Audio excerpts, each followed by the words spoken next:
नमस्ते। हम आप सबको कजरी का गीत सुनाएंगे। जैसा भी लगेगा आप लोग ज़रूर बताना। पापा नैहरे में कैले बड़ा दुलार पिया रहली जब कुंवार पिया ना।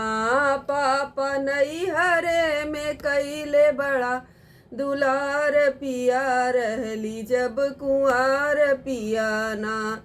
पापा नौकरी से आमई से वसंतराली आमई। पापा नौकरी से आमई से वसंतराली आमई। खूब छील छील के खैली अनार पिया रहली जब कुंवार पिया ना। पापा चाचा नैहरे में कैले बड़ा दुलार पिया रहली जब कुंवार पिया ना।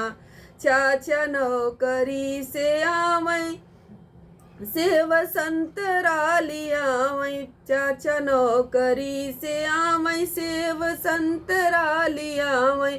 खूब छील छील खैली अनार पिया रहली जब कुंवार पिया ना। पापा नैहरे में कैले बड़ा दुलार पिया रहली जब कुंवार पिया ना।